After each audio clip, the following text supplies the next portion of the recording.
All right, last time we talked about the power rule. Is this right here, the derivative of x to the n is equal to n times x to the n minus 1. This is actually true no matter what the n is. I didn't make a big deal out of this, but I mean for whatever the n is, even if the n is a negative number, even if the n is not a whole number, for example, the derivative of 1 over x to the 5th, what is that? Well, actually, x to the 5, 1 over x to the 5 is the same. I'm just going to rewrite this. This is also known as x to the minus 5th, right? That's what negative exponent means.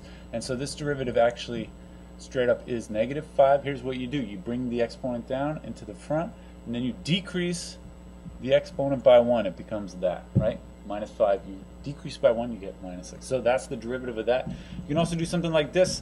Derivative of the square root of x. What does that have to do with powers of anything? Well, I hope you remember the square root is actually the same as the 1/2 power, right? And so, do the same thing again. The exponent becomes a coefficient. Then you get x. And what's the new power?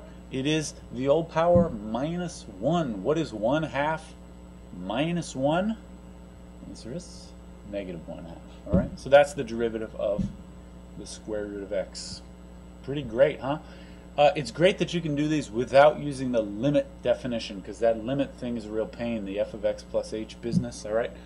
So it's going to be our goal really for the rest of your life to never do it using a limit again. What we're going to talk about in the next couple times is a series of really awesome tricks which will basically allow you to do any derivative you want without ever using the limit definition. All right, the power rule is how you take the derivative of just the plain power of x. You know, like the derivative of x to the 8 is 8x to the 7, right? What if it's slightly different from that, though? What if it was, say, the derivative of, 4x to the 8? What are you going to do in that case? Well, you can't do the power rule because of that 4 there. It turns out, actually, this is not a big deal because there's another rule about derivative of a constant times a function, right? Let's talk about what do you get if you take the derivative of something like k times f of x, all right? It turns out if you do this using the limit definition, something really nice happens. I don't know if you care about this derivation, but I'll do it quickly. Here's what happens, though. Not that. Come on. Okay, that's the definition I plugged in here. Now you just factor the k out on top there. Now I pull the k out of the whole fraction, and then what's left? Well, this fraction right here, when you take the limit, the k stays like it is because it's a constant, and this fraction is the derivative. That's what the limit of that is, right? So this is k times derivative f of x. So what's the conclusion? The derivative of a constant times a function is equal to that constant times the derivative of the function. That's actually kind of a big deal. What does it mean like about this particular example right here? It means you can just straight up pull the 4 out. That's what that says, right? If you had the 4 on the inside, you can just put the 4 on the outside. And now you do this derivative.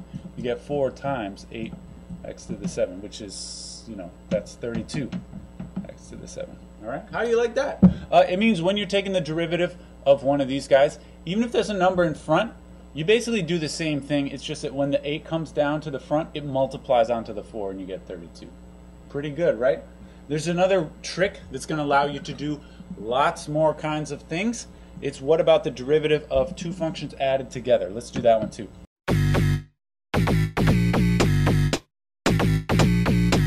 All right, I want to know about the derivative of two functions added together. Can you do anything with that? Yes, you can. There's a nice little rule for this. It's not so important to see. You don't have to remember how you come up with the rule every time. You got to remember the rule eventually, but here's how it goes. Again, I'm going to use the limit definition here for the last time in my life. Ran out of room. I just plugged in x plus h everywhere. Put that there, and then you subtract, and then you plug in just x everywhere, and that's there. Divide by h. Okay, next. Right, I just distribute the minus sign and then shuffle these guys around. Okay, you can split the fraction up across the numerator because these are now two fractions with the same denominator who would add together and give you that. All right, this is just fractions. And now, what is the limit? You can take the limit. The limit of this, that's the derivative of f of x. The limit of this, that's the derivative of g of x. So my final answer is derivative of f of x plus derivative g of x. All right. So the derivative of two things added together is just equal to the two derivatives added together. Pretty sweet, huh? Actually, this is pretty awesome. Let's just do a whole lot of examples.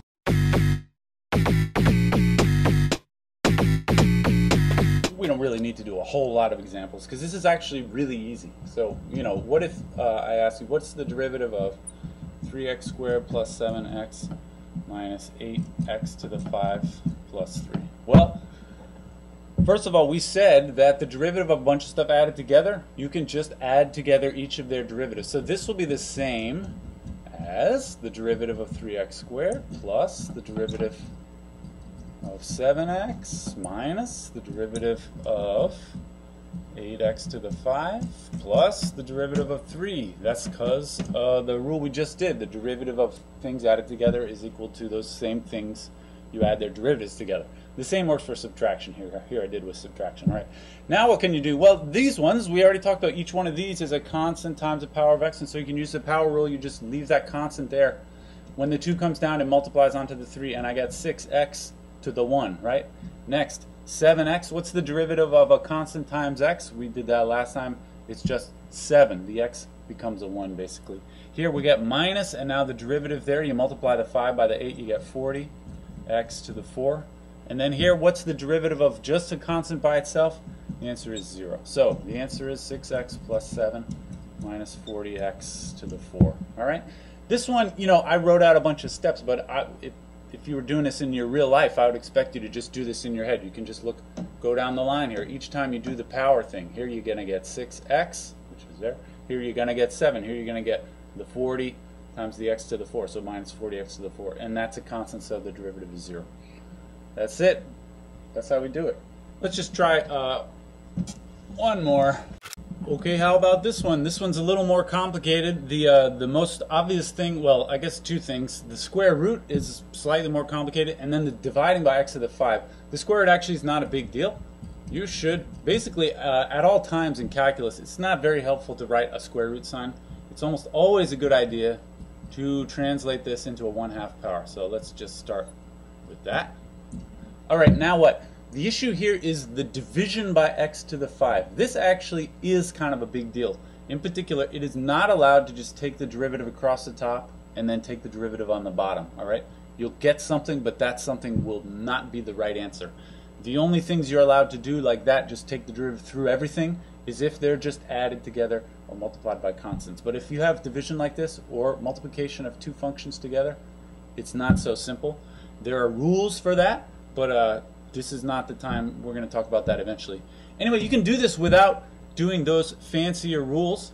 And the trick is you convert the division by x to the 5 into a multiplication by a negative power, right? Dividing by x to the 5 is the same as multiplying by x to the minus 5. Whoa, 5 there because I said the word 5.